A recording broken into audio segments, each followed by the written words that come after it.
I put this interview on YouTube and it took less than a day and it was gone.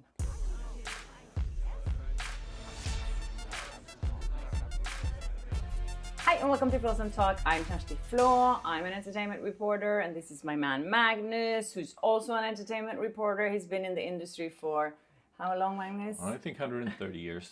Sometimes that's how it feels. Over 100 years.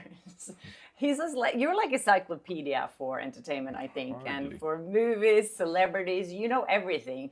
You've been covering it for so long, so you have all the facts. My facts. Yeah. Anyways, before I forget, please subscribe to my channel, you guys, and hit the notification button if you haven't, and leave comments and ask questions. I love it. I read them all. So anyways, let's get down to it, Magnus, because today we're going to talk about one of our favorite actors and directors, I think, right? Isn't he? He's one of them for sure. Yeah. An icon. Yeah, Clint Eastwood, a legend. And he's been really mistreated lately, and we are really upset about it. It's quite shocking, I have to say. Do you think this is the meanest Hollywood has ever been?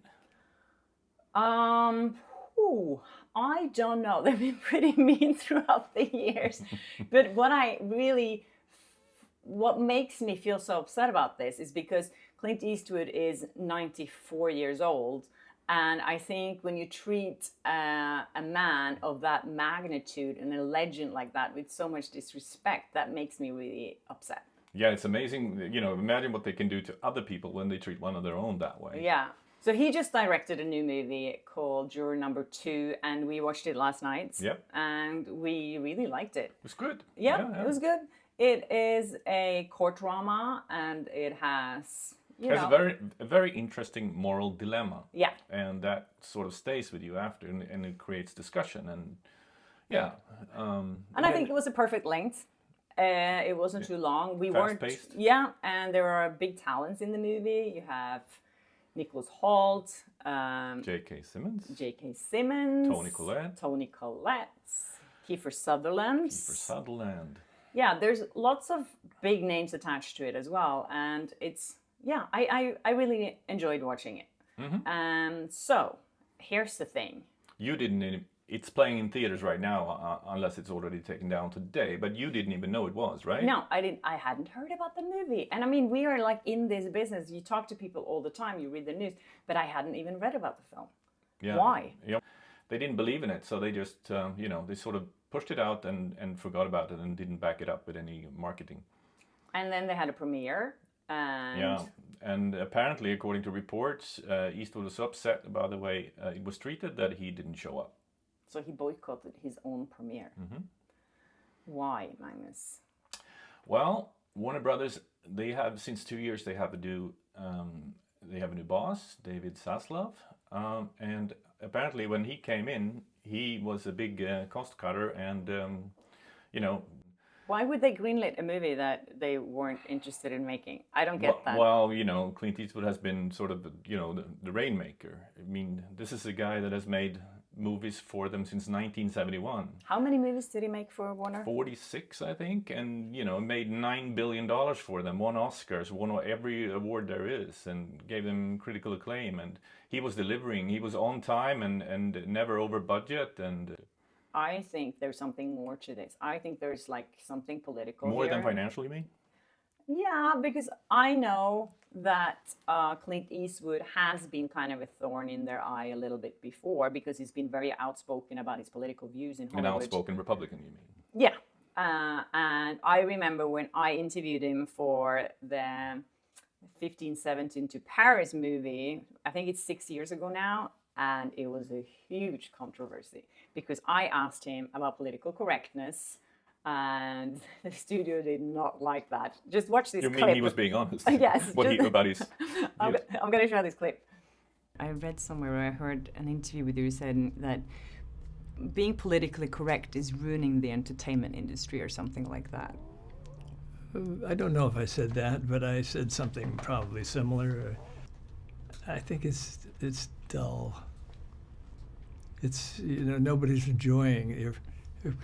I grew up in a neighborhood with lots of different types of people, a lot of different nationalities, a lot of And along the way, because I moved a lot, I was born in the Depression, and so I moved a lot, and I knew a lot of people, and I always enjoyed the differences. You know, to have fun with it. We used to have fun with it. We'd insult each other and laugh and scratch with it. It was not a bad thing. People didn't take themselves that seriously at that point in time. I think maybe it's because of the Depression and then World War II coming along, and everybody didn't have time to look inward and start getting all kinds of phony ideas. Oh. So yeah, that was one thing. And then I also asked him about Me Too and, you know, the big shift in Hollywood. And, you know, he's from a different generation. He thought it was just too much locomotion. And he said, you know, people had more problems back in the day. I'm going to show you this clip too, so you understand what I'm talking about. What's my last question? What do you think about what's happening right now in Hollywood with the kind of paradigm shift of Me Too and women coming forward telling all these stories? Does that surprise you that this happened, or are you? No, I'm not surprised. I mean, there are certain situations, I'm sure, that have been degrading to people along the way. Everybody probably has those, but there are probably women in the entertainment industry that. But the whole industry is that way. It's not just women. I think it's meant the whole thing. When you get into it, it's just different. It's a feast or famine kind of thing. It's not an industry where you can kind of study it and go through and work your way up from like a class education. It's an education of that you come along and just do by doing, and there are a lot of people that want to be in it, I guess, and a lot of young gals that want to be in it, and a lot of guys that want to be in it, and then there's always extremes in it too, and the extremes are going now. It's going along, and people are sympathetic, but now people are going, wait a second. So we'll see. So this clip, Magnus, I put this interview on YouTube, and it took less than a day, and it was gone. What? It was removed. From YouTube? Yeah. I didn't know anyone had the power to actually remove. I mean, one thing if it's something copyrighted and they claim a copyright claim on your video and they take it down. But this was just removed. And then I got a phone call from Warner. And they were like, oh, yes, they made up this story that it was about some embargo or something. And I was like, I didn't understand, and they couldn't explain really what it was. Embargo for Norway when the movie was already out here? Yeah, no, it didn't make any sense. But I didn't put it back up, obviously, because I was like, okay, I'm in trouble now. And I remember sitting in the interview, and there was this woman that I think worked for him that was kind of started to walk around, and Clint was like... During your interview? Yeah, and he was like, did I say something wrong? What's the matter, Dawn? Am I You're interrupting? looking kind of nervous. I thought I was saying something incorrect. He loves having me in the room. He really does. So anyway. But the thing is, I think people weren't listening because this was late in the day. We were so delayed. It was, I think he had like a 2-hour nap in the middle of the day. He took a nap? He took a nap. But I mean, he was 87 at the time, so of course he's going to have to take a nap, which is totally fine. I'll wait for Clint Eastwood to nap any day.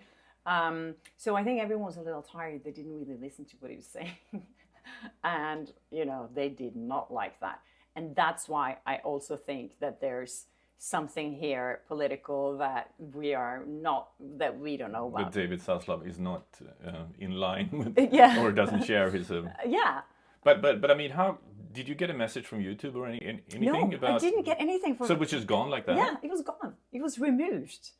And did you ever try to put it up again? I did put it up, but I removed that part. You can let watch. them censor yourself. Yeah, I didn't have any choice to avoid being blacklisted. Yeah. Otherwise, I would never be able to do the famous blacklist. Yeah. Otherwise, I wouldn't be able to do any junkets for Warner in the future. At that time, that was the way I made a living. So, of course, I had to play by their rules. But I was really, really shocked by that. But back then, if you think about it, it might have helped the movie had it created some controversies, right? I think it always helps a movie. And I think what I think is so sad, you know, you don't have to agree with him politically or anything like that. But I think the studios believe that if a celebrity or an actor or director has a certain political view that doesn't go align with what they believe is the right thing, then people won't go and watch that movie. But imagine, you know, when you have an icon like that, and not even them are allowed to express their opinions. No, and we have to remember he's from a different generation. Yeah, he grew up during the Depression, right? Yes, during the war. So I mean, for him to have different opinions than a 20-year-old today, of course he's going to have a different opinion. And I think that's what's so great about having open discussions, that you can have different opinions and you don't get canceled for having different opinions. But anyways, I don't think Warner agrees. Wow. Yeah. Let us know what you think in the comment section. And if you've seen the movie, when you've seen it, let us know what you think of it. Yeah, please do. And leave comments if there's anything else you want us to talk about here. And of course, Magnus, he doesn't want to come back, but I keep forcing him to. He doesn't like being on camera. But you're doing great. I can see it. Maybe. Yeah. Anyways, have a lovely weekend, everyone. And I hope we'll see you in the next episode. Bye.